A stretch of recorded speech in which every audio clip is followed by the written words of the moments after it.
was one former ICE person told me, the FBI is kind of the varsity team. ICE and HSI are the junior varsity, and Border Patrol is kind of like the drunken office softball team. And like that's basically who the administration has put in charge of everything. And by the way, if you're Border Patrol, what are you doing in Minneapolis? Is that so? Are they guarding the border to St. Paul? Like, what are we doing?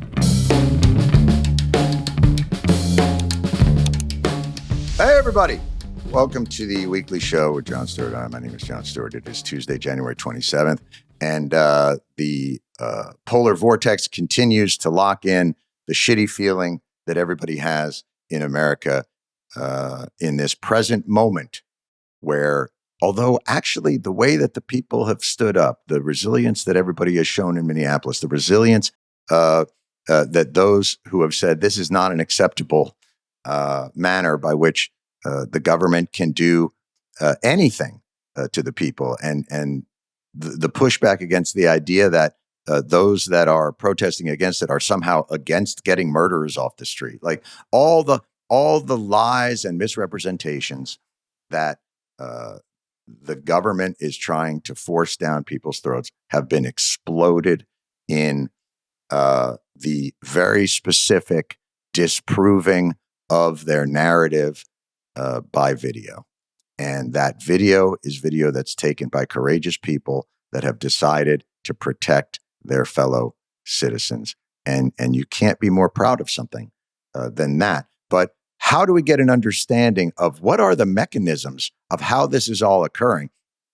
That's the thing that I think we're going to talk about on the show today. It's sort of this nexus between state power and now kind of these overarching technological advances that are being weaponized and fed into state power, and how that's being used to hypercharge this entire deportation pursuit. I think we have got two people that are going to discuss some of the real specifics of this through the companies that are being granted these, hundreds of millions of dollar contracts by the government, and the police departments that are facing a real uphill battle as, they're seeing these militarized forces and don't want to be mistaken for that, because those are, the police forces live in those communities.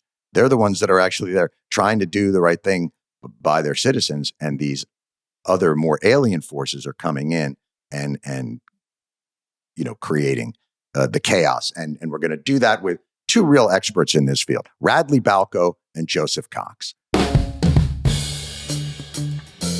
So we are joined today by two individuals who really have this beat covered in such a terrific way. Joseph Cox, co-founder of 404 Media and the host of the 404 Media podcast, which is really influential in terms of looking at kind of the tech world and how that intersects with what's been happening. And Radley Balko, investigative journalist, author of the book Rise of the Warrior Cop, Militarization of America's Police Forces, the publisher of the Substack newsletter, The Watch.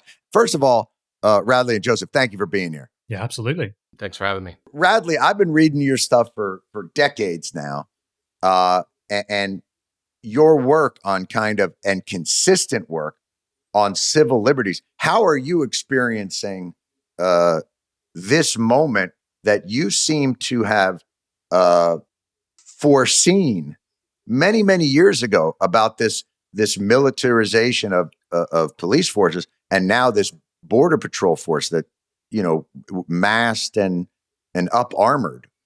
Yeah, I mean, the interesting thing is I'm getting a lot of credit for having predicted this, and I don't actually think I did. It's actually, when I've debated people from law enforcement about police militarization over the years, the debate is always, there's always been some common ground, which is that police, exist to serve the public and keep the peace, and that, it's bad for the military to be doing domestic policing, that's not something free societies do. And we disagreed about methods and tactics and accountability and where that trade-off between civil liberties and public safety is. But there was always that kind of common understanding. And where we are now is you have an administration and its defenders who are just openly stating that these federal law enforcement forces, which are basically paramilitaries, exist not for public safety, but to carry out the will of a single person, of the president.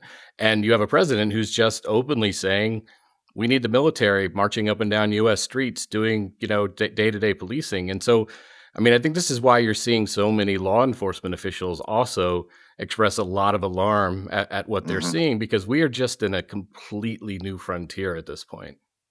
And speaking to that frontier, Joseph, I think this is sort of where you come in, because, as Radley talks about the militarization of these forces and they're roaming through at the behest of one man, they're also using the most sophisticated technology that has ever existed to help them geomap where their targets are. Is that been the focus of what you've been doing?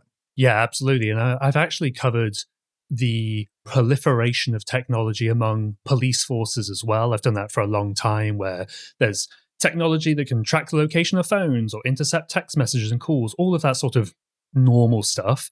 This is different. ICE is on and DHS more widely, to be fair, is on basically a surveillance shopping spree. They're getting all sorts of stuff like access through local cops to AI-enabled cameras. They can track cars, phone location data, map interfaces that bring up the location of all the immigrants they may wish to target. Even right up to phone hacking technology, which is very powerful and very, very controversial. But if you can imagine it, there's a good chance ICE has also already imagined it and probably also got a check in the mail to buy that technology. Well, they've got the budget. I mean, this is something, when you talk about the tools that they have been given a budget that is larger than the military budgets of every country on earth, save the United States and China. Yeah, and they're clearly spending it. And to be fair, some of this stuff isn't even that expensive. You can buy data from a broker that can show the location of all the phones in a certain neighborhood and then track them home. And that's going to be, tens, if not hundreds of thousands of dollars. It's basically pocket change to them at this point. And every day when I just scroll through US government procurement records, that's all I do all day, every day, essentially trying to find interesting or scary stuff. There's always some sort of new purchase in there. And Radley, let's talk about, so I remember the quaint old days. You remember the quaint days when you'd watch a police show and they would, you didn't read me by rights. And then they'd have to let them go. And there's, it was these little things but you have to ask politely to come in. We're seeing on the street, I'm seeing guys on the streets of Minnesota after the murder of these two individuals who were there, saying to people on the street, didn't you learn your lesson? Literally just wandering through the town is what's happening here. Let's talk about the arguments that are being made that are, I think, overly simplistic. The first one is, I guess you want rapists and murderers to go free then. So if you complain about the militarization of this, we have two choices in this country. You can either have rapists and murderers go free that are here illegally, or you just have to allow a militarized police force to do what has been traditionally civil enforcement. I mean, the third option is you could elect them president and appoint them head of HHS, right? Right. Referring to the rapists, yes. Exactly. Well done. But that isn't that the point, that they give this false impression that I think what most people would say in this country is, we would like the police and ICE and everybody else to target people who have committed bad crimes in a process that still honors our Constitution and the Bill of Rights. What we don't want is what seems to be overly aggressive, poorly executed trawling expeditions where 5-year-olds and grandmothers and people of mistaken identity and people in Target parking lots aren't getting the shit kicked out of them in an effort to satisfy Stephen Miller's bloodlust and his quotas. So, I mean, it was always going to be like this, right? When you look at the numbers during the campaign, the sheer number of immigrants that they were claiming that they were going to deport, you were never going to be able to get to that number by arresting the worst of the worst, right? Because to get the worst of the worst, those are the people who are not showing up for court hearings, right? Those are the people who are in hiding. And so it takes investigation, it takes resources, it takes 8 to 10 man teams to go out and track these people down and arrest them. And so what you saw is very early on, you saw Stephen Miller's, there's a sort of infamous reported meeting that he had where he was screaming at people and saying, we need to be raiding Home Depot parking lots. We need to be casting these wide nets in the community. And the other thing that I think is really, the really damning thing is, for a long time, ICE prioritized the worst of the worst. Like that was who we directed our resources at. And that makes perfect sense. When Trump took office in 2016, one of the first things he did was deprioritize going after the worst of the worst and prioritize going after migrants. So people who were here seeking asylum, people who didn't have a criminal record. Biden revoked that policy, and then Trump, within his first week of office last year, put it back in place. And so they aren't targeting the worst of the worst. They are going out and getting whoever they can, wherever they can. They're going to places where, every stereotypical kind of racist asshole thinks all the illegals are, right? Those are the places where they're going. And they're doing it very disingenuously. I mean, the idea that, and if you question it, they really do say, oh, so I guess you want rape, like as though it is a binary. And Joseph, what has so, I think, stunned the nation, besides the thing, is the blatant lying. I mean, technology is a two-way street. Now that we have all this surveillance and video, but now we also see the citizens surveilling and the citizens catching video that absolutely disprove the narratives that are being put out by the government. Yeah, I mean, that clearly applies to both of these shootings, right? Where civilians and witnesses have been filming on their own mobile phones and doing their own form of surveillance. And I don't really want to think about what would happen if we didn't have those cameras in everybody's hands. They're clearly a very, very good thing. That said, the flip side, when ICE officers or Customs and Border Protection officials use their own cameras, they have this facial recognition app on there, which even gets stuff wrong.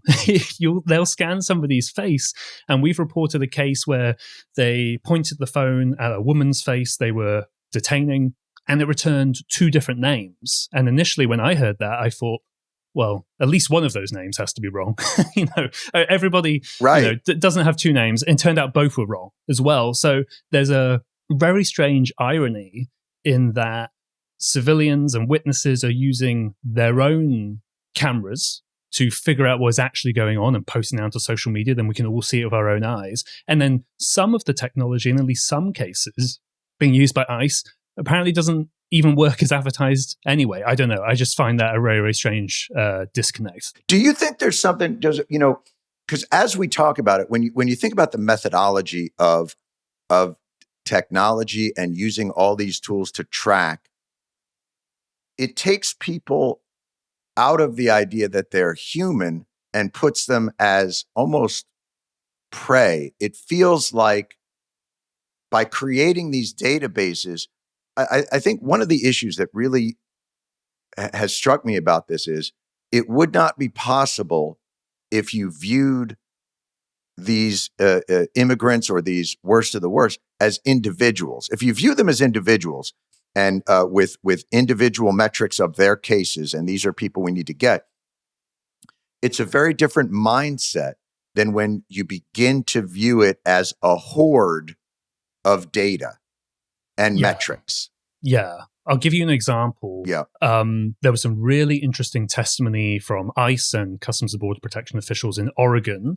It came out in December, but I think the raid was in October.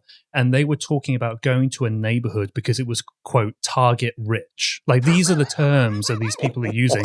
They're not saying, oh, because there are a lot of high profile potential criminals there or something like that, or even just using the word people. They don't use the word people, they use the word targets and target rich. And that testimony was incredibly telling because not only did it describe some of the technology they were using, and we went on to write about that, all the Palantir stuff, but hearing how they describe a particular neighborhood, exactly like you're saying, they're not describing them as people, it's going back to the quotas and all of that, and this list of targets, or even not even a list, just find targets. That's the goal.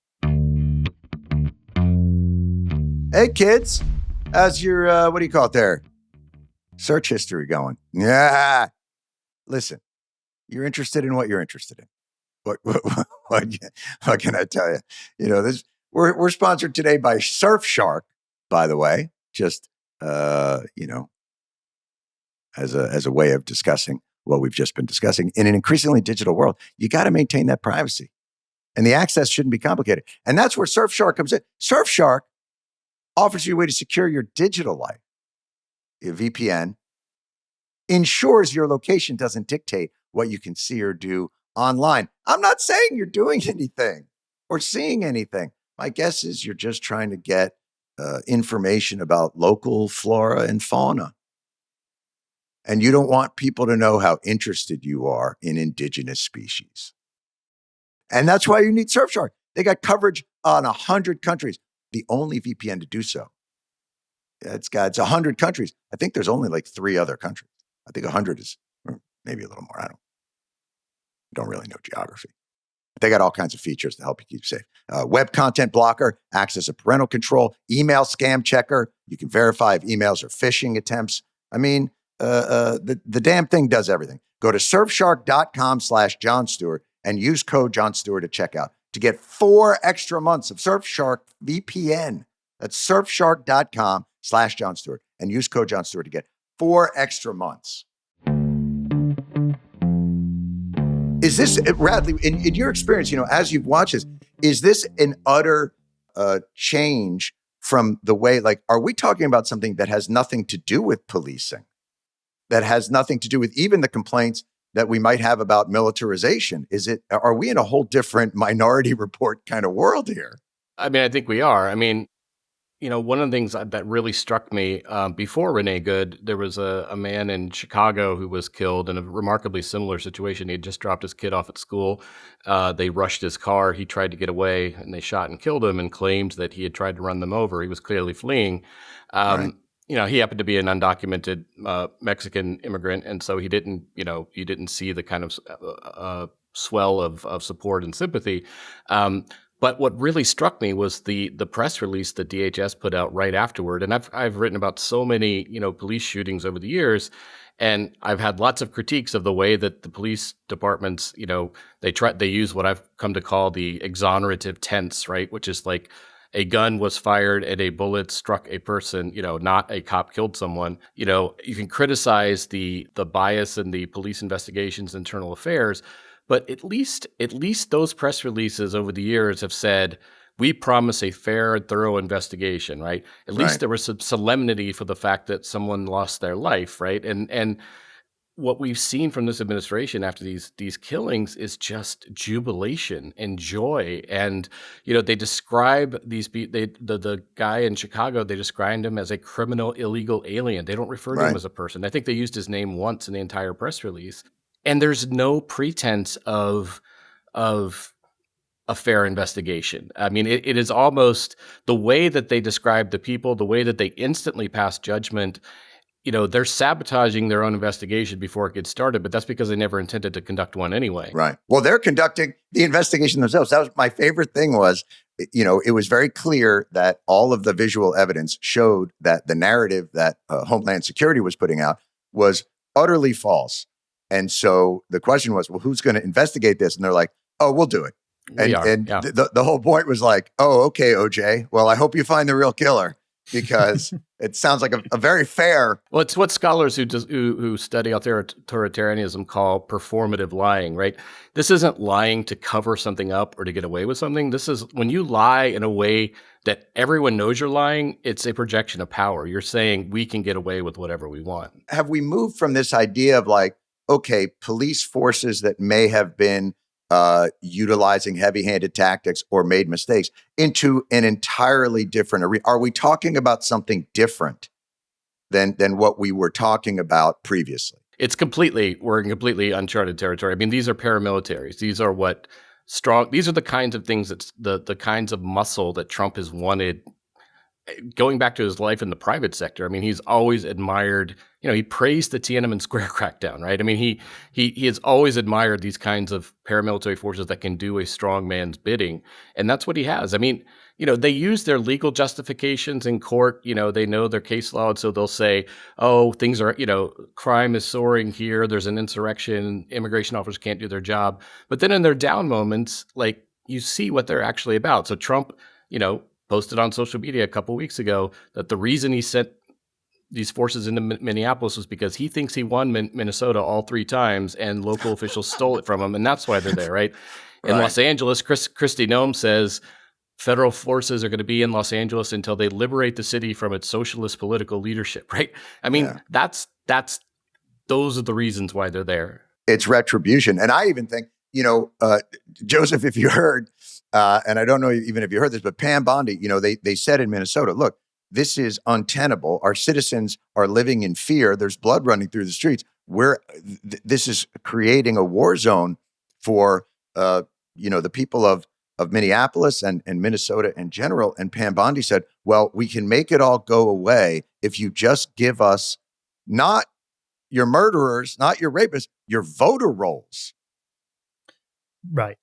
An insane, disingenuous trade-off, obviously. And I mean, I echo everything that's just been said in that they put out these incredibly misleading, incendiary statements. You simply can't believe what this agency says now, even to the point where that makes my job as an investigative journalist like a little bit more difficult. Of course, we're not relying on what DHS is saying. We have sources inside the agency, but even something as simple as, well, I have to go to DHS and get comment because, even though that ICE is out of control, I still try to be fair, and you just can't take a single word that they say on face value, to the point where we've even thought about, do we even ping these people anymore? Like, do we even, when we're about to reveal a surveillance technology? What does access do for you? Yeah. Right. And, I don't really have official access or anything like that. I just have my sources and my leaks and all of that sort of thing. But it's just this complete culture of lying where they've shown themselves as an agency that just can't be trusted to present reality in basically any form. So let's talk about that as it relates to kind of the intersection between state power and corporate power. Because right now that seems to be the nexus of something that has magnified this geometrically as opposed to, in sort of a linear way. This new authoritarian force that is clearly lying about the facts on the ground is basically turbocharged by private corporate technology companies like Palantir that are allowing the government to explore in a really kind of obtuse way where it's not transparent in any way. What about the nexus of corporate cooperation with this use of government power? Yeah. I mean, the second Trump administration is obviously drastically different to the first. I remember in the first one, when we were covering surveillance companies or tech companies, they would be a bit wishy-washy. They didn't want to, fully commit to anything. You even had, I think, Amazon stopped selling its facial recognition tech to certain police forces, of course, around George Floyd and BLM and all of that sort of thing. I mean, the mask is off now. All of those tech leaders were at the inauguration, at the dinner, Tim Cook giving Trump like a golden statue, an iPhone or whatever that was. I don't know. It was the saddest thing I've ever fucking seen. It was so sad. It was pathetic. And when you then look at the companies that are powering this, like Palantir, I've got leaks material from inside Palantir and other journalists have as well. The way they frame it is that, well, if we work with ICE, we can make their work more efficient, accurate, fair, and all of that sort of thing. So that's how they justify it. And that, no, we're protecting civil liberties by working with ICE. Even when you have, the CEO of Palantir, Karp, right, who says, we must defend Western democracy, we must defend Western values, while at the same time providing the technological infrastructure for the agency that now says it can go into houses without a warrant. I just cannot square that circle. And I've legitimately tried. I read Karp's book, I read the new book about Palantir as well, and I'm really trying to join those ideas together. And I just can't, because it just appears to be a complete farce to me. Well, and it's undercut by their co-founder, Lonsdale, who comes out and says, well, this is an insurgency. This is, and Radley, what is that? And again, we talk about corporate power, but now you're also infusing corporate power with a kind of, it's really ideological. These tech guys, whether it's Palantir, whether it's Thiel or Karp or Lonsdale or Yarvin, who is the guy, like these guys are all tweeting like, hey, but white people are in trouble and Christianity is in trouble. And I'm not even sure the human race should not be transhuman and not, even still exist. But we're still going to create all these tools. How can people not feel like we're in a dystopian Skynet situation where the merging of authoritarian government power and unchecked, non-transparent corporate power that is manipulating all of our how can we not feel like this is in some ways, the beginning of an Avengers movie? I mean, it is. I kind of think if George Orwell had like written a book about our times, his editor would have rejected it as, a bit sort of heavy-handed. There's just no. I mean, you literally have people, Yarvin, yearns for monarchy, right? He somebody posted something he wrote about 10 years ago. Trump's too soft.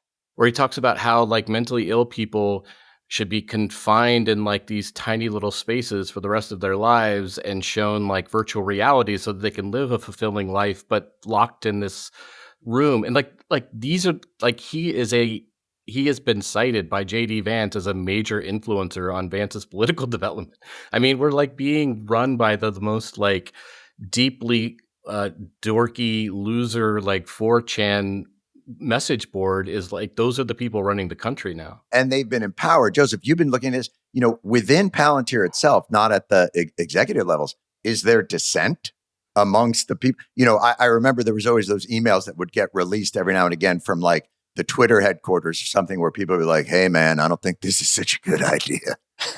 Yeah, the vibe is basically that. I would say that the leaks are rarer from Palantir than normal tech companies, than from Meta or X or something like that. Because of course, Palantir is kind of a big, scary company to a lot of people. And do they hire for ideological uniformity in the way that they accuse the left of doing at Twitter?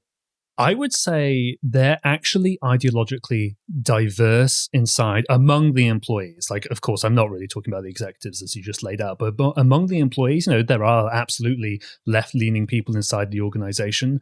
I don't obviously really talk about my own sources, but I will say that clearly people have been annoyed enough with what Palantir is doing with ICE to leak me and internal documents about it, internal Slack chats where Palantir executives are trying to defend their work with the agency and everybody's responding to it with emojis and all of that sort of thing. And let's be clear about what their work is. We should probably explain to people.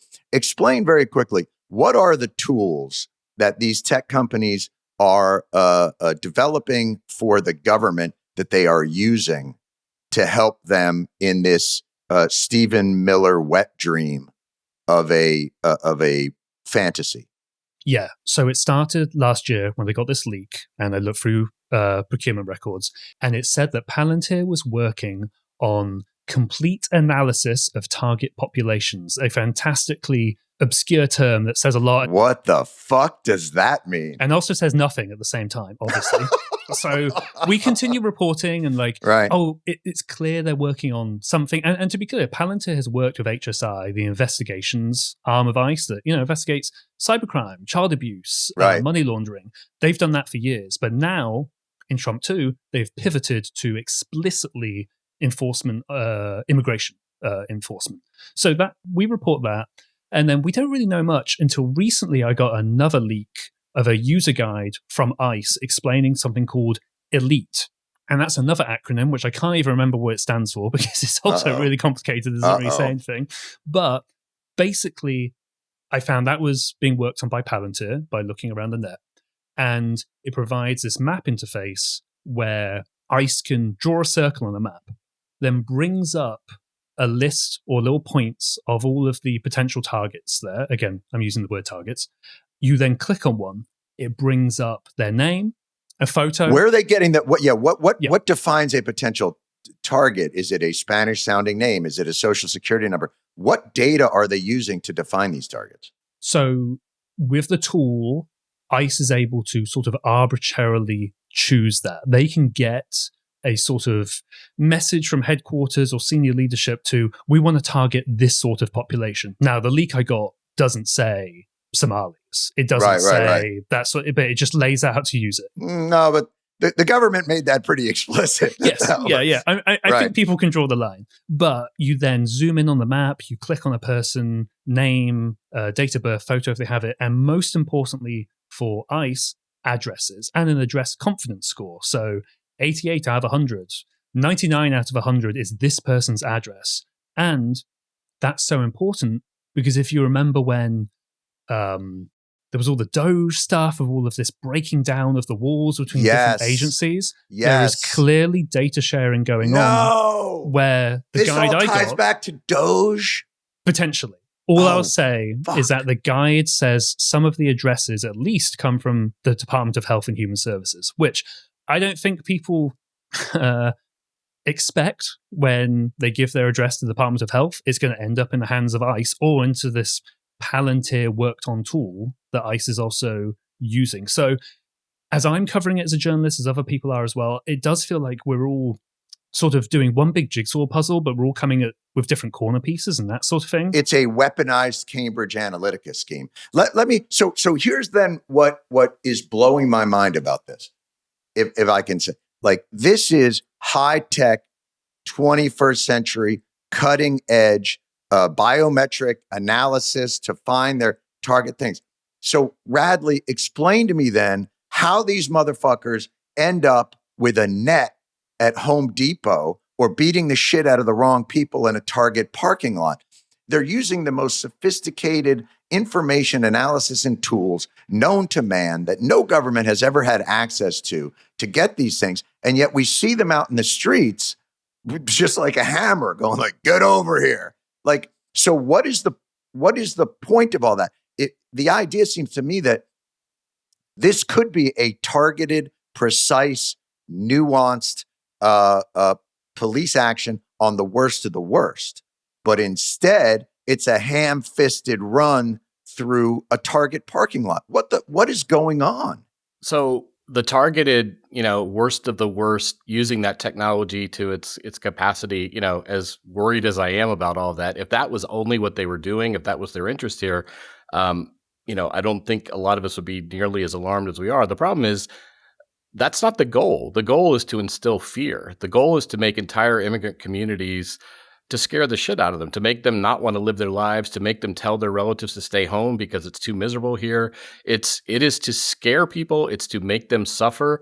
I mean, this administration has openly said that they want immigrants to suffer as much as possible because they want them to self-deport. They want them to leave. They don't want to have to go through, whatever due process they still, are willing to afford these people. That's expensive. What's up, kids? You know me as a gentleman, who is nothing if not incredibly organized. As someone who has everything, really, I'm like, what do you call it there? Type A. I guess they call it type A. What is it when you're completely organized and you have okay, all right. I am not organized. I am incredibly sloppy and in fact old, which is a terrible combination. And life is really, for the most part, 90% of life is keeping track of things. Bills, appointments, keys, etc., subscriptions that you didn't even know you were paying for. I think maybe around $30,000 a year on Sirius Radio for cars I've never even had. That's where Rocket Money comes in. The subscriptions you didn't even know you were paying for. Rocket Money's a personal finance app that helps find and cancel your unwanted subscriptions, monitors your spending, and helps lower your bills so you can grow your savings. And by the way, it doesn't judge. It's not like you get notifications where Rocket Money's like, bah, really? That's You're gonna throw money down for that magazine? That's how old I am. I just made a reference to magazines. I don't even know if they have them anymore. But Rocket Money can help you out here. It's at budget goals. You get real-time alerts for large transactions, upcoming bills. It gives you a clear view of your financial picture. Checking, savings, loans, investments, all in one dashboard. Stop wasting money on things you don't use. Let Rocket Money help you reach your financial goals faster. Join at rocketmoney.com/TWS. That's rocketmoney.com/TWS. rocketmoney.com/TWS. Radley, you're saying, I thought it was incompetence, to be honest with you.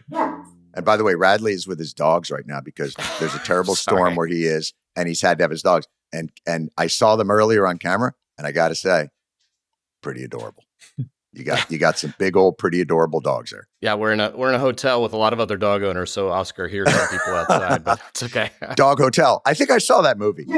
But normally as a sort of skeptical but not necessarily conspiratorial thinker, I generally try not to chalk up to nefarious intent what can be easily explained by incompetence. Right. But their incompetence feels like we can't chalk up. It feels nefarious.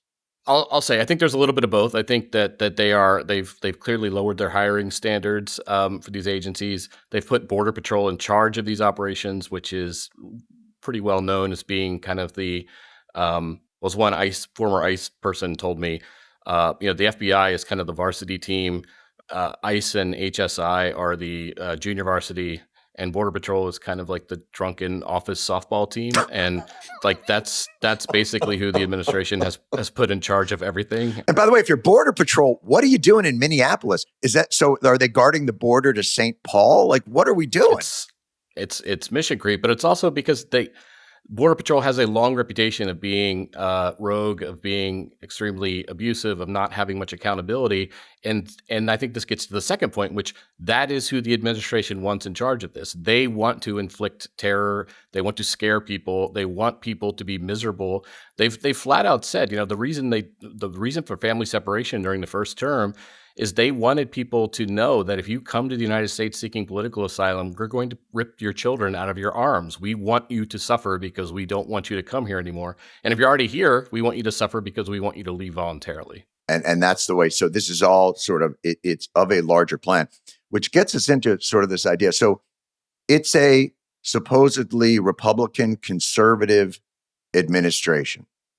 And my understanding of conservatives has been limited government, pro-Second Amendment. I mean, I'm watching every constitutional guardrail that is in place to prevent these kinds of abuses be thrown away by the people who fetishize the Constitution, who bubble wrap their tour buses with "We the People," who stand with the Gadsden flag, who do all the cognitive dissonance of all this is blowing my mind. Joseph, what is the ethos anymore of this group? They certainly can't argue that they are pro-Constitution and yet want one man to control the most sophisticated technology in the world to target these individuals. It doesn't make any sense. Yeah, I mean, they can't say they're pro-Second Amendment when apparently having a legal firearm that you are licensed to carry apparently gives some sort of justification for you to be shot in the street, so they can't say they believe that. The Fourth Amendment, when ICE buys this location data, they believe they don't need a warrant. They don't have to get a warrant to go to AT&T or Verizon like they normally would.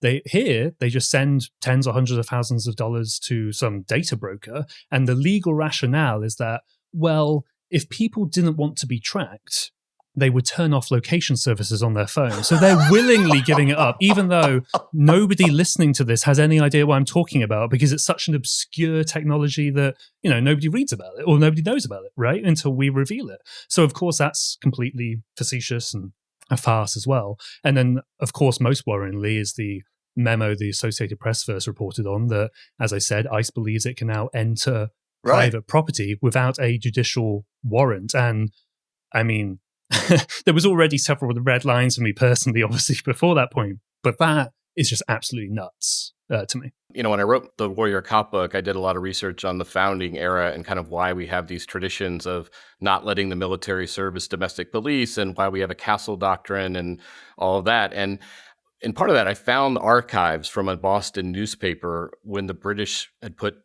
troops in the streets of Boston to do sort of day-to-day policing. And you go through those archives, and I just wrote about this on my newsletter, and you can find excerpts, and there's, they go on for years and years, but the descriptions, it was sort of like a social media feed of the time, like an old timey, it was like firsthand accounts of a soldier got into a scrape with, Twitter by pamphleteer, sort of. Right. Yeah. But you look at the scenes described in those accounts, and they are remarkably similar to what we're seeing coming out of Minneapolis. And I think that's in part because this is an age-old problem of you don't put the military in the middle of cities to police their own people. And the anger from the tension in Boston of having those soldiers there are why it eventually will lead to the Boston Massacre. But it is specifically why we have a Second, Third, and Fourth Amendment, because you had soldiers who had these general warrants. They had the power to break into anybody's home at any time to look for untaxed goods, right? Well, what's ICE trying to do now? They're claiming they could break into anybody's home at any time without a warrant to look for undocumented people, right? I mean, the parallels are so incredible. And as you said, I mean, the hypocrisy is just stunning because the conservatives are always pointing to the founding, always pointing to, what a just and righteous cause the American Revolution has. If they had been alive at the time in Boston, they would have been accusing, Sam Adams and Paul Revere of being agitators and domestic terrorists. I mean, it's guaranteed. And insurgents. They don't understand, and by the way, love Donald Trump, say what you want, follow him blindly, religiously, whatever you want to do. But don't tie it to the revolution and patriotism, because you guys are the Tories. You'd be the ones that were on that side. And what was, I think, the most galling to me, guys, was, look, first of all, I don't even know what the Republican Party or the conservatives even are anymore. I have no idea what sort of intellectual foundation they're standing on, because it doesn't seem to have any coherent value other than, what do you think, Donald? And then he says it and they go, that sounds right.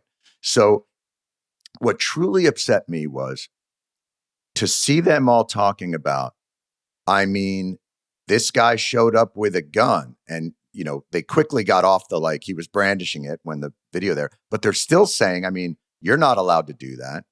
And they fetishize it. And I think what was galling to me is, they're willing to suddenly challenge their Second Amendment rights in this instance.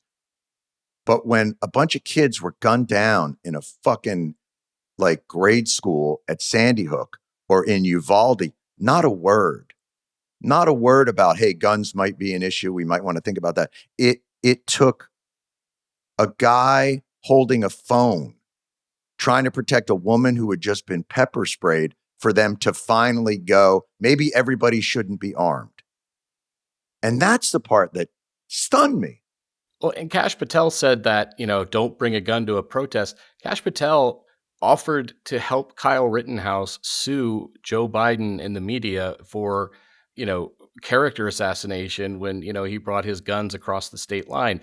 I mean, Greg Abbott, the governor of Texas, there was a guy in Texas during the George Floyd protests who texted a friend saying, I'm going to go kill a protester, who posted online in a forum, I'm going to go kill a protester, and then went out and killed a protester. And Greg Abbott pardoned him. I mean, he was convicted by a jury, and Greg Abbott pardoned him. That guy brought a gun to a protest for the specific purpose of murdering someone. And Abbott, because he was a right-winger and killed turned out to be libertarian-ish protester, not a far-left protester, but Abbott pardoned him. So it's all hypocrisy all the way down. And look, in Florida, DeSantis has been very clear. If you want to use your car as a lethal weapon on protesters, be my guest. Are we in a situation now, Joseph, where all of these tools, nobody cares what happens as long as the tools of the state are used against people that they hate? Is that the philosophy now? Broadly speaking, it seems that. And usually the carve out would be, don't worry, the tools are being sold to HSI. Again, the quote unquote good guy is part of ICE, that sort of thing. But when you have data from the Cato Institute saying that something like 90% of HSI officials who would usually be actually trying to catch the bad guys, and they get all the fancy tools, now they're helping with immigration enforcement. I mean, it's like, again, the breaking down of data barriers between government agencies, and now you have the guys with the really fancy tools trying to find undocumented people. I mean, some of these tools also, and I'll be very careful in what I say here, because I haven't seen evidence it has been used against protesters, but the phone location data stuff, Yes. the company that sells that is called Penlink. It's a big US contractor. They explicitly advertise their phone location tools to monitor BLM protests back when that happened. Now, that is the product that has been sold to ICE and to HSI. But if they reverse engineer those products, for instance, there are certain products that can track ICE. Those are being banned. Right. I've reported extensively on Right. ICE Block being removed from the Apple App Store. I mean, Apple even removed an app that wasn't even reporting sightings of ICE officials. It was just an archive of videos from like TikTok and stuff of ICE abuses. And Apple took that down, which is going even a step further. There was no doxing, no surveillance. It was just like, we would like to preserve videos, so in the future we might be able to hold some people accountable legally and justifiably. And Apple took that down as We have well. to hold so many things in our head. You know, Radley, I'm sure you remember the 1984 Apple commercials where, you know, Big Brother is on the giant screen and all the people are watching, and somebody takes a sledgehammer, throws it through, and think different and all that. And now they're the screen. You know, the other thing that I think is worth pondering here is the way that they're going about recruiting people, right? I mean, I've written a lot about police recruiting and how they kind of select people at the very first stage in the process. And, you know, you used to be able to, you probably still can go to YouTube and type in police recruiting video, and you'll see this really kind of vast range of videos. So, you know, what I think would be a productive video would show cops, you know, helping people in a community, right? Assisting people. Like the Kendall Jenner Pepsi commercial. They come out, but then they get a Pepsi and everybody's healing. And everybody, yeah, right. But you want to emphasize like the community service aspect of it, right? Well, on the other end of the spectrum, it's too many police departments. Their recruiting videos are, you know, blaring guitars, cops rappelling out of helicopters, sicking dogs on people. You know, when that's what you're appealing to at the very first step in the process, I think that's indicative of a police agency that doesn't have the right priorities. And what we're seeing with ICE and these federal anti-immigration groups, you know, on social media, how are they trying to recruit to people? They're appealing to blood and soil narratives. They are making explicit references to white supremacist literature. I mean, some of that iconography that they're using. The iconography is not even an echo of fascism. They could be sued by Mussolini for copyright infringement. It's an amplification, right? And beyond that, though, I mean, you know, they're content creators, right? I mean, I remember one of the first videos we saw out of Los Angeles, you saw ICE agents chasing this immigrant down the sidewalk. And then behind all the ICE agents, you saw another DHS employee carrying a camera running behind them to get it all, you know, on video for social media. Oh, like a Cops episode. I see. Right. And if you think about like who is watching these horrific videos that we're seeing, like sitting at home unemployed and thinking, you know what, that's what I want to do for a living. Like that is, they're not horrified. They're excited by it. Well, I imagine it's people, you've just been pardoned for your role in January 6th. You're having trouble finding another job. And you see this commercial. I mean, the people that I've seen, and here's what is really troubling to me. I know a ton of cops and firefighters, and maybe I'm too close to it. I have such love and respect for those guys. And I know what they're trying to do and help people in good hearts. And this makes their jobs infinitely harder because of the way that people are viewing it. They're not separating any of the two out. And I will say this, I think that the flood of weapons into our streets and our inability to have any kind of sensible regulation of even the illegal weapons creates an arms race on our streets that inevitably leads to a militarization of police because they can't be outgunned. Like, the insanity of our gun policy is what leads them to be in danger in the first place. So they overly militarize, start to use this technology. And now we're caught in this vicious cycle where all of a sudden the one problem with it is a legally permitted gun at a protest, rather than what has started this arms race. I think the one way I would push back a little bit on that narrative is that, I have talked to a lot of law enforcement people, particularly reform-oriented law enforcement people, and they're furious about what they're seeing. They're absolutely furious. I agree with you. But I will also say that, one of the biggest supporters of this president, one of the biggest supporters of opponents of gun control measures are, police groups and particularly police unions. I was going to say unions and sheriffs. I wouldn't say, like, sheriffs they're political. And Correct. Unions Right. are relatively political as well. I think big city police chiefs. Yes. Big city police chiefs are like, we got to get these guns off the streets. Exactly, right. But the unions are extremely, and also the NRA is one of the most absolutely pro-police organizations around. Like, they can't bring themselves to condemn, any of these shootings. I've often pointed out that, one of the weirdest things the NRA ever did was they went to war with Colin Kaepernick. And, Colin Kaepernick was actually a gun owner. Like, they could have actually made some inroads and, but it was more important to them to sort of be this, symbolic kind of pro-cop organization. And I think that nexus is hard to get around, I think.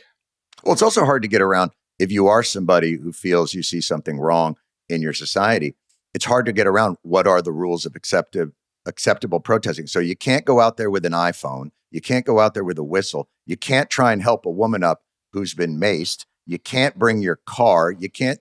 But you also can't take a knee. You can't kneel before a football game. Right. Yeah, you can't right. kneel before a football game. Like, what exactly is acceptable in this world? And Joseph, I want to ask you, and what are the guardrails to protect us against this consolidation? There is an unprecedented consolidation of tech power and government authority. And Congress is absent. And even if they weren't absent, they're so fucking overmatched. Yeah, absolutely. I mean, frankly, things do not look good. Democratic lawmakers have tried to introduce some sort of guardrails on ICE's facial recognition app, saying, hey, you can't roll out to local cops, which is what they wanted to do as well. All of those sheriff departments and those sheriffs you were talking about, they would potentially have ICE's facial recognition app on their phone as well, so they could use it. Democratic lawmakers are trying to rein that in. I don't.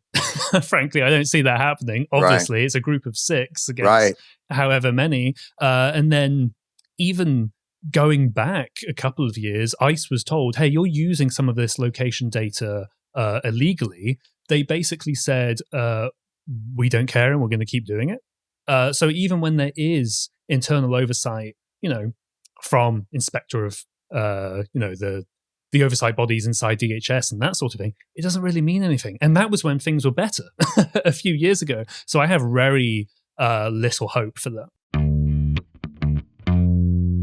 So folks, I'm one of those people are very annoying, who always saying things like, oh, I got this idea. I got a business idea. And I actually do have a business idea. It's actually for, do you have a dog? You know how, like, when you throw your coat on the floor when you come into the house and then all of a sudden you turn over and your dogs are sitting on it because they love topography. They don't just love a mat. They like a little topography. So I've invented the crumple. The crumple is a blanket for dogs that you throw on the ground. And each time you throw it down, it gives a different topography. So your dog, it's called the crumple is the whole point.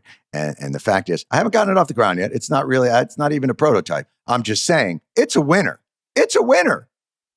And, look, maybe you're not hep to like how to start those businesses. Maybe you didn't go to school for computer science, or any of those other kinds of things. But you can build your dream store online with Shopify.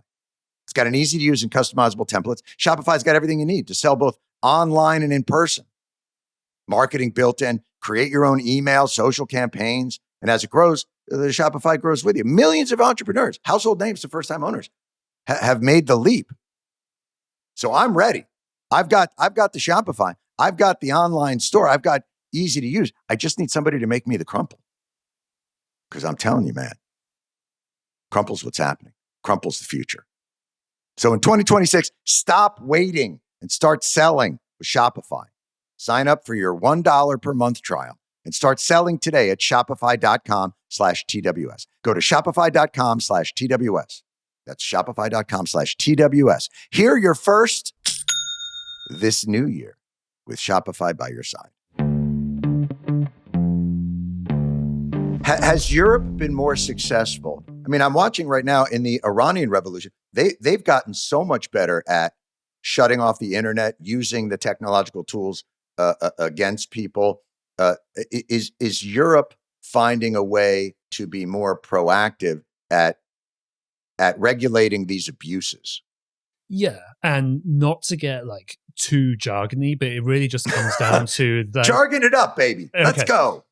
It really just frankly comes down to there is no federal privacy law in the United States. California has their thing. Illinois has a biometrics facial recognition one. There's no overarching law in the US that could help with this. In Europe, you have GDPR, the General Data Protection Regulation, which stops that melding of private companies and state in such a way where they're just feeding off one another. Of course, surveillance still happens in the EU, but not to the extent where I'm Germany. Let me go buy all of the data on my citizens. Whereas that's the norm now in the US, because you don't have that foundational guardrail, which then everything would spiral out from that. We don't even have that. Which is so fucking mind-blowing, because you think about what is their general raison d'etre, which is we have to get the elites from being able to run our lives. And by elites, they mean sociology professors or whatever it is. But the actual elites are allowed to run amok. Radley, is there any recourse to kind of what we're talking about? Because I can't think of anything that's more elitist than the trillionaire, tech class joining forces with a president that is granted total immunity by the Supreme Court, and them joining forces to do whatever they want. Yeah. I think your question is about sort of reforms, and I'll let Joseph talk about the tech reforms because that's a little outside my wheelhouse. But in terms of police accountability, there are some very basic things I think that we could do, assuming the Democrats take control of the House and the Congress, possibly the White House.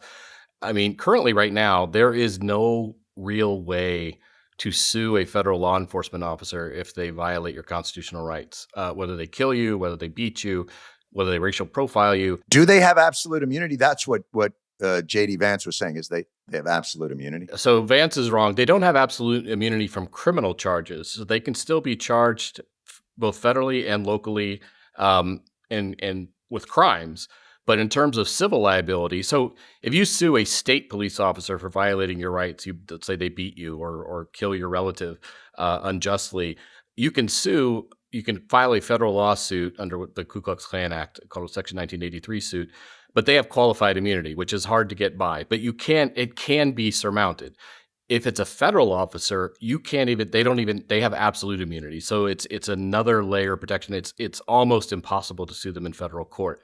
And Congress could change that tomorrow. They could pass a bill tomorrow saying, we're going to give federal police officers the same qualified immunity that state officers have, which is still pretty significant, but we're not going to make them completely and utterly above the law, which is, insane. So Radley, are they using ICE to get around that even qualified immunity? Is that what they're doing? Are they circumventing so that they aren't going to be liable? Yeah, they're not. That's what Stephen Miller, when he goes on and says you have absolute immunity, what he's saying is nobody can sue you in federal court for civilly for damages, right? We're not going to charge you criminally in federal court because we support what you're doing. So it's not going to happen at the federal level. The best that you can hope for is maybe a state prosecutor or an attorney general could criminally charge these people. But those cases are going to get removed to federal court. And then the DOJ is probably going to be defending those people against local prosecutors. And so, in terms of accountability, the only real thing that's left at this point is shaming and social stigma. Well, why do you think they're all wearing masks now, right? Because that takes away that last kind of vector of accountability that we have. But the thing is, what I'm saying, the hopeful part of this is Congress could change all this tomorrow. They could pass a law tomorrow saying, here's a way that you could sue federal officers and for civil rights violations. They're going to get qualified immunity, which is still great, but not absolute immunity. And that would be, I think, a really important step forward. And Joseph, that's still, the ICE agent on the street, the perp that they're going after, the innocent person that they end up targeting. That's still a kind of old-fashioned analog interaction, human to human, face to face. Where can there be accountability in a world where we're not even sure, when you're in the tech world, A, those guys aren't elected in any way, so there's no recourse there. And B, it's not really a consumer-facing business. It's a government-facing business. So we don't even have consumer power. There is no Bud Light boycott of Palantir. I wouldn't have any fucking idea where they get their, Tesla can go again, but as long as Elon knows he's got $1 trillion coming in for SpaceX, like, what are the incentives? How do we in any way push back on this dystopian new reality? Yeah, I have seen it when I'll post one of my Palantir articles and somebody will reply on social media, it's time to boycott Palantir, and I'm just shaking my head like, what are you talking about? Right. That's not how this works. I'm not going to their store ever again. Yes. I think they're confusing it with Peloton or something like that, probably. I'm going to burn my exercise bike. But, I mean, obviously, to get to your question, there isn't much an ordinary person can do. And I'll just say as a journalist, it is really, really hard. It is now months and months and months into the mass deportation campaign. And only now are we finally figuring out, oh, that's actually what Palantir is building. It's the little map to find immigration targets, which of course we could have assumed, but now we only really know. It is really hard to even get an idea of what is going on. And of course, these companies like that, obviously. And even, of course, they're not really accountable to the public. They're barely accountable to their own employees. Certainly not their shareholders, yeah. Right. When you have Palantir workers saying, hey, we don't like this, and they're saying this internally in Slack. We reported that, and then Wired just did another one recently as well. They continue to defend the work. Like, it would require, like, a tectonic shift inside the company to make any sort of change, because frankly, they are making bank on this. It's tens, if not hundreds of millions of dollars. Palantir's stock is, performing exceptionally well, right? I don't see any incentive for not even just the Palantirs, but even the Metas and the Zuckerbergs as well. I don't see any incentive from them to disalign themselves with this administration. Hey, if there's another administration in the future, maybe... Oh, that's dark. Sorry. Maybe those tech companies will then flip again. And of course, they'll expect us to just forget everything that they just did during the second Trump administration. Right. But of course, they flip-flop. These new tools, and I don't know this to be a fact, but my feeling is these are more explicitly overt political actors than even what you would consider defense contractors who would send lobbyists to Capitol Hill, but they don't really give a shit who you are. They just know, I want more unaccountable money. I don't want to pass an audit. I just want you to keep feeding the military-industrial complex. This is a new kind of appendage of that military-industrial complex that feels much more overtly ideological. Oh, yeah, 100%. Like, gone are the days with, as you allude to, Lockheed Martin just doing their thing or whatever. Come to a party. We have shrimp.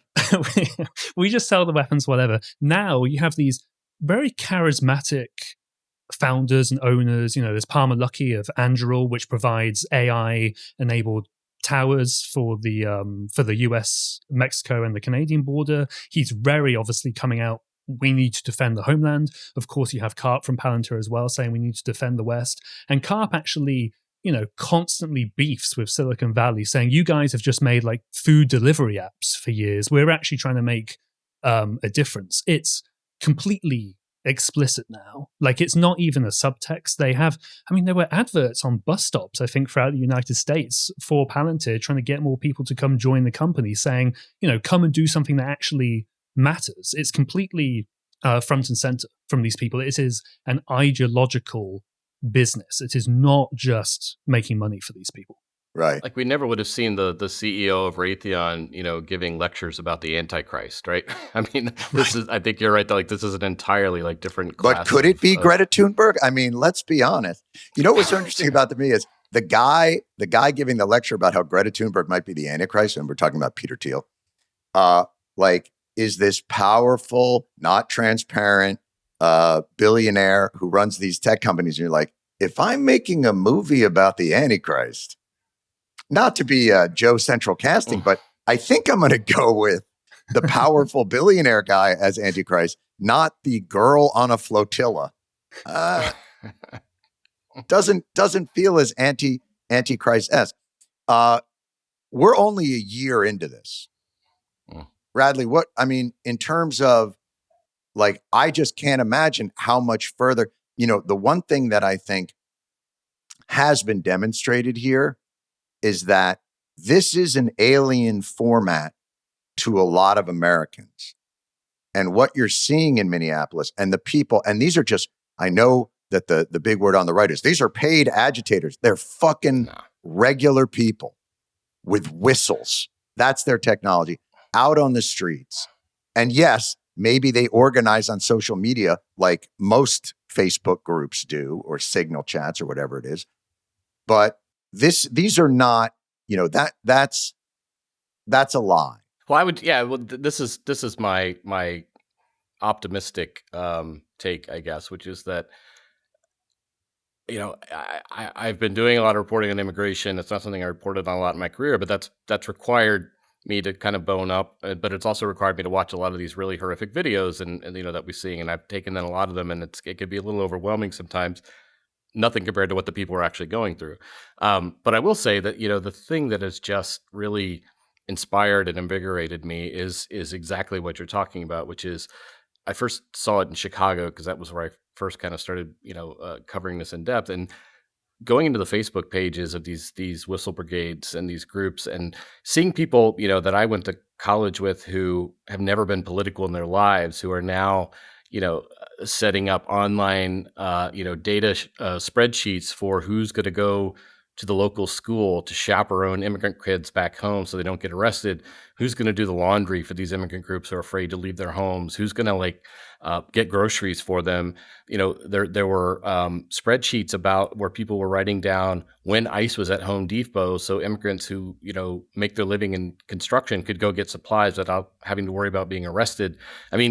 I found it. In Minneapolis, you had 50 to 100,000 people come out in 0-degree weather, right? Because they were angry about what ICE was doing to their communities and what it was doing to their neighbors.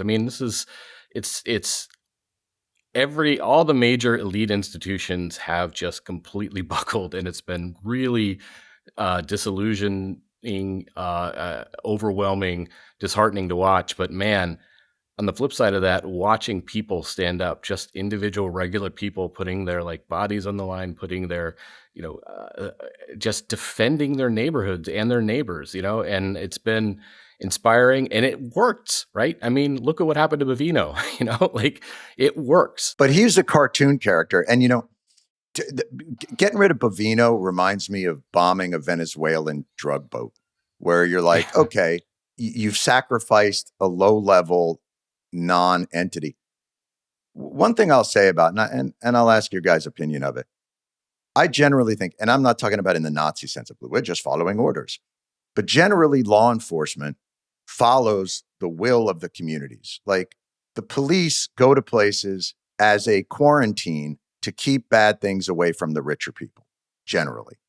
And the abuses that go on there, people don't want to see and they don't want to know about. But the police themselves are not there to abuse. They're there to just try and do the job that people have said.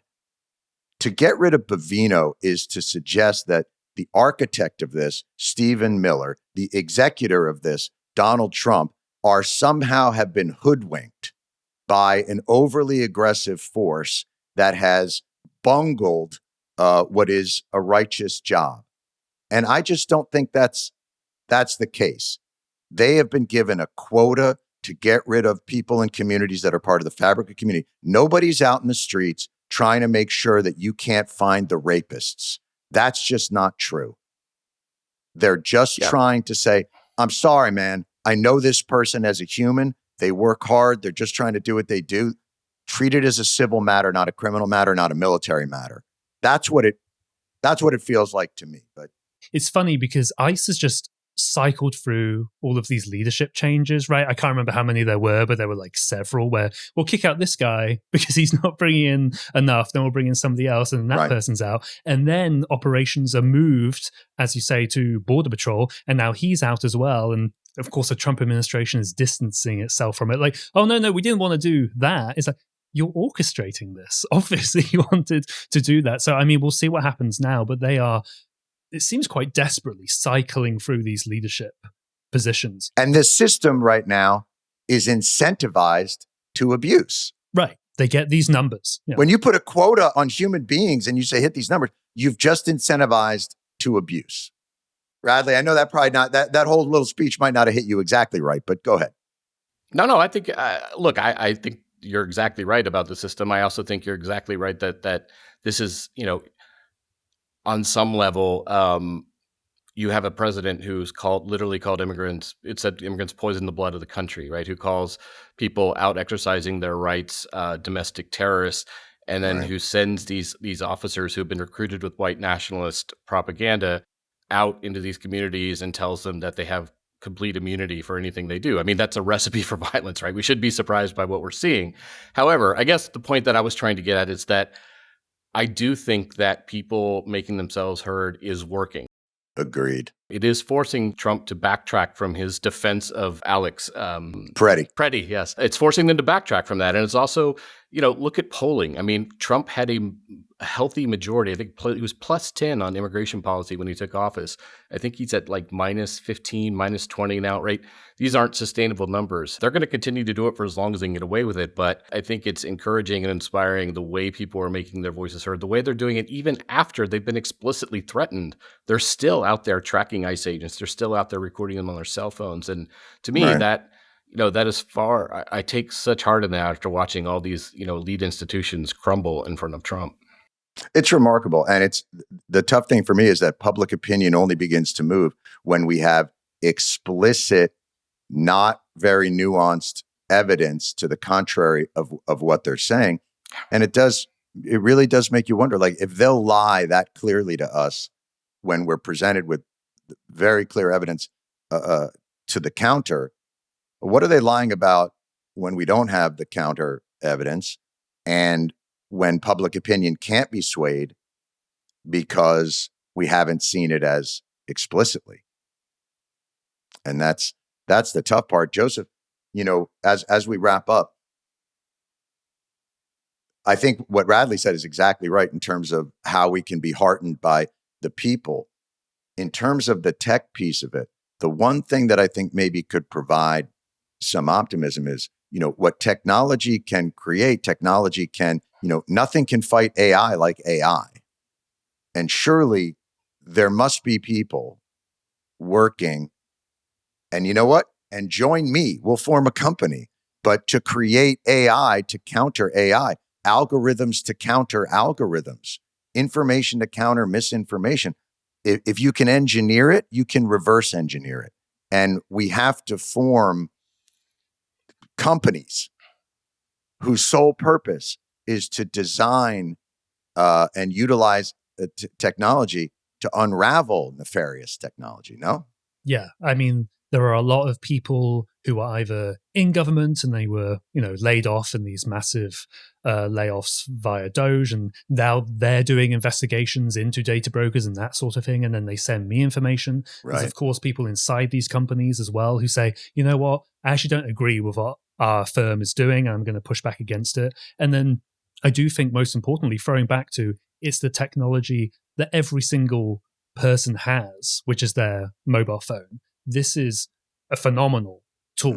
And, we used to have to rely on maybe the New York Times verifying something, or Bellingcat, which does a lot of open source sort of verification stuff. When we see the videos of the shootings, you don't need that. You can just believe your eyes, despite what DHS is telling you to do otherwise. Right. And that continues to be exceptionally powerful. Yeah, we were saying that Peretti actually was armed with perhaps the most dangerous weapon to a regime built on lies, which is something that can capture the truth. And, I really appreciate you guys helping to set the parameters of what this moment is and how dangerous it is, and where we can go in it. Any last thoughts from you, Joseph, on where this military, industrial, and now tech complex may be headed, and then Radley on other things that people can do to sort of stand up to that. So, Joseph. I would just say that the marriage between tech companies and states, I think, is going to become maybe not a norm, maybe that's too strong, but it's just going to become tolerated by the technology industry. You even have Mark Zuckerberg, obviously CEO of Meta, welcoming back Palmer Luckey, who makes all these AI towers for Customs and Border Protection, welcoming him back in to now work on some sort of military product as well. Now, these agencies want technology. Again, usually they went to the Raytheons of the world, that sort of thing. It's now Silicon Valley. And I don't think that's going to go backwards anytime soon. If anything, I think these tech companies are probably going to think, well, we have several more years of this, at least. Why don't we lean into this? And I just think it's going to get way more aggressive. And it's almost a money laundering scheme. They're getting billions of dollars from the government, and then they're turning around like Elon Musk and pouring hundreds of millions into elections to get these same people elected. And it really is, it looks like a corrupt money laundering scheme. Yes, to solidify power. And right. I mean, that's an obvious point, but the gloves are off for these people where they can absolutely do that sort of thing. They've never had such a strong hand inside sort of the levers of government as they do right. today. I mean, it's amazing for them, of course. Right. Radley? I would just, encourage people to continue speaking out for your neighbors, for the people around you, for your communities, and keep recording. Very early on when they started sending troops into Los Angeles and DC, I was so heartened because you would see these videos of these immigration officers, roughing someone up. And obviously that's very disturbing.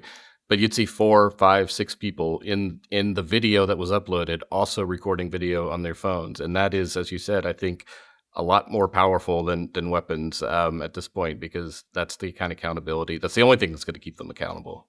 That's right. Well, guys, I so appreciate you taking the time. Joseph Cox, co-founder of 404 Media, host of the 404 Media podcast, and Radley Balko, an investigative journalist who's been on this beat for a very long time, author of the book Rise of the Warrior Cop, Militarization of America's Police Forces, and the publisher of The Watch, a Substack newsletter. Guys, thank you very much. Thank you so much. Thanks.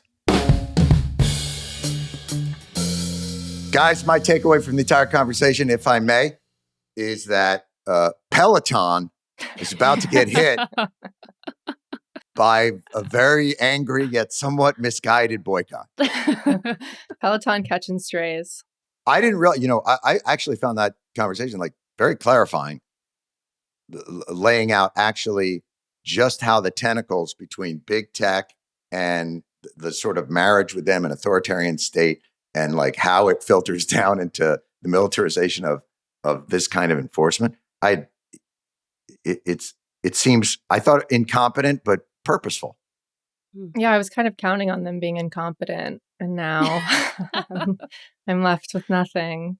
Well, it feels like a continuation of processes that were already in place, of this circulation of tools and tactics that, we've talked about before, were born out of wars and ultimately trickle back. And they started talking about that a little bit, which I found really interesting. It does remind me a little bit of the times of, when you think about tech titans and the marriage of politics, and you do think back a little bit to Ford and the sort of the beginning of the Industrial Revolution, and how he really also had these very similar blood and soil kinds of leanings, and was also at the forefront of creating really the modern proletariat in America, and how that all infused into it, because we're not used to business leaders being this vocal. I don't know if you see on social media, but these guys are Elon Musk. You can't go 30 seconds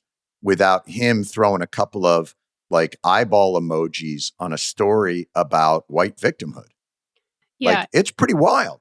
He's, quote, looking into a lot of things on Twitter. Right. Or just throwing up exactly true on shit where you're like, no, I don't think that's necessary. And it's always in one direction, by the way. He's not bringing up like a variety of crimes. No. He's course pretty not. single-minded. And on for that. Elon, you would think like that sort of those like vocal white supremacy statements would be like at odds with his business because, you know, you theoretically want a consumer base. But luckily for these Palantir guys, it's right in line Right. with their business interests. They don't even have to go out of their way, really. No. They're unaccountable to politics. They're unaccountable to consumers. They're only accountable to their own sort of weird utopian fantasies, which feels dystopian to everybody else. Yes. But I do agree. Like, I don't know how you guys feel in terms of the optimism of it, but I do think it's still, this is alien. And I do think in the same way that it's hard to do a national strike in America because of federalism and there's 50 states and there's all kinds of different rules.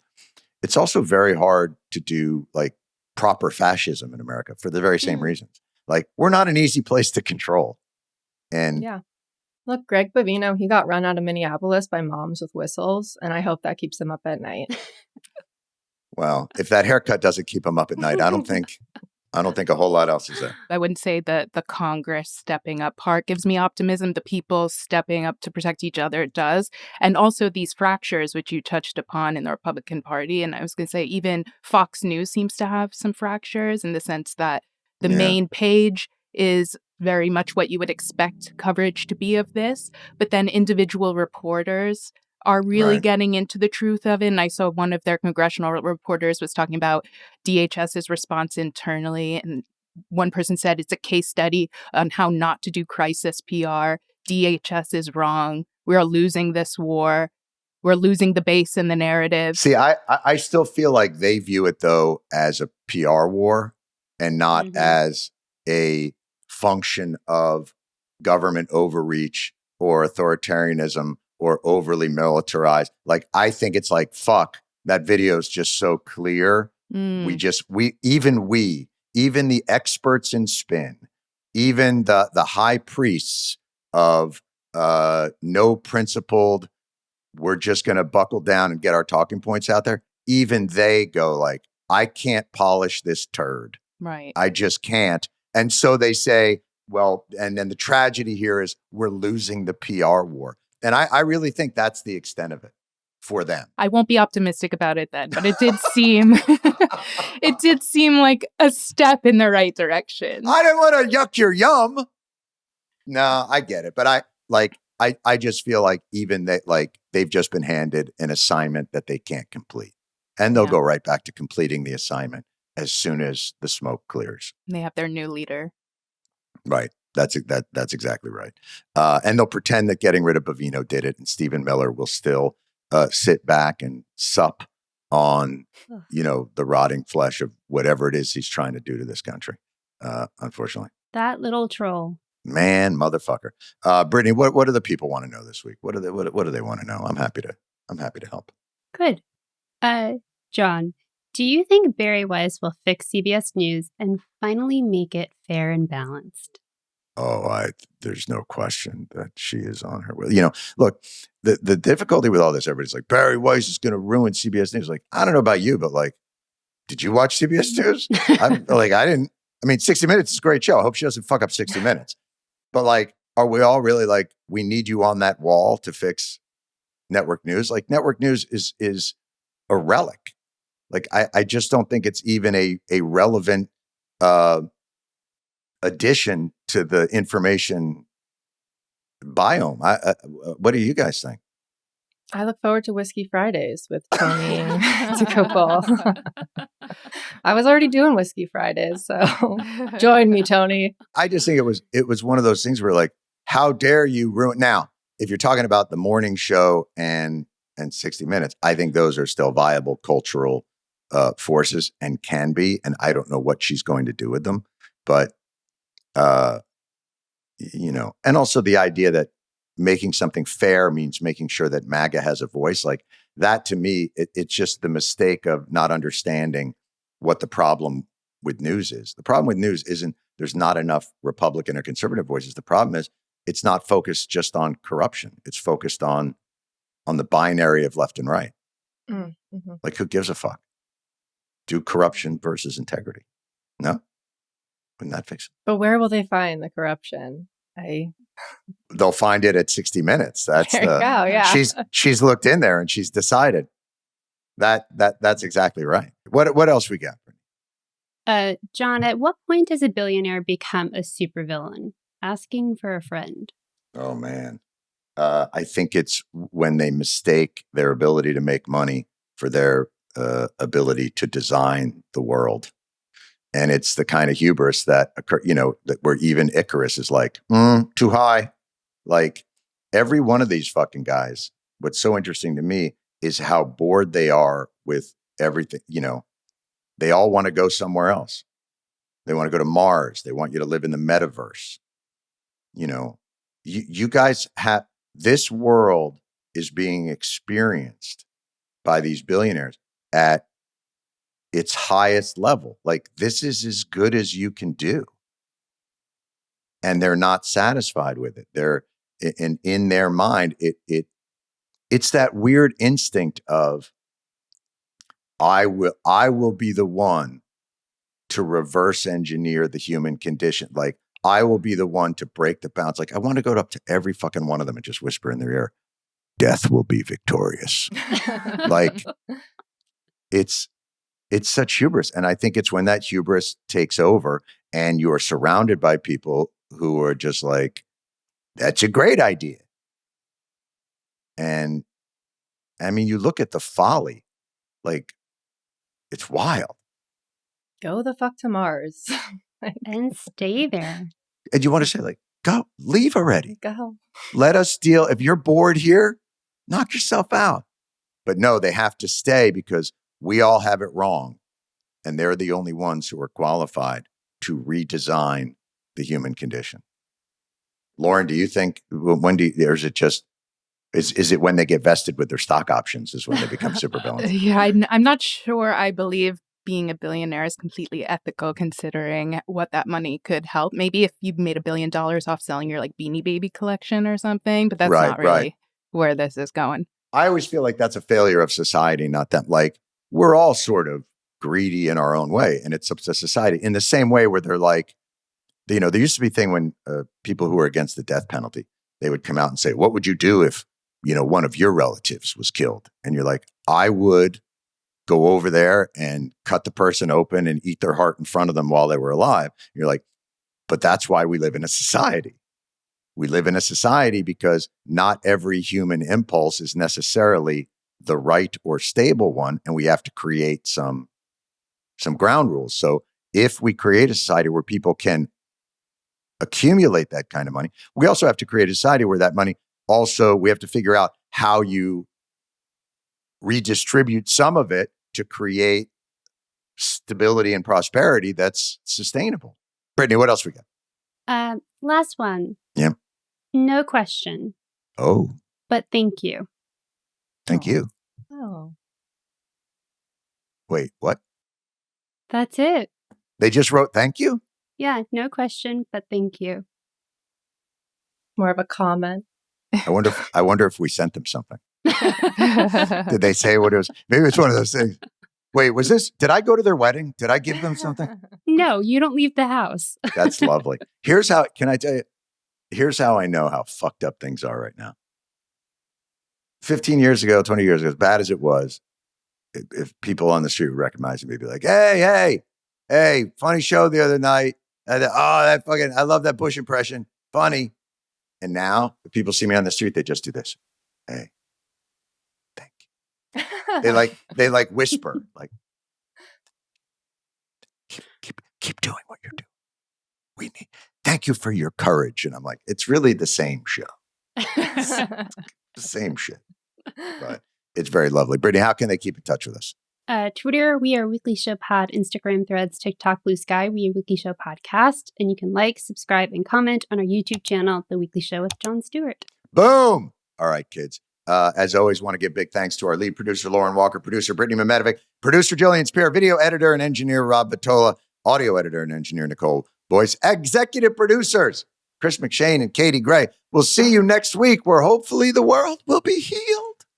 All right. Bye-bye. The Weekly Show with Jon Stewart is a Comedy Central podcast. It's produced by Paramount Audio and Busboy Productions.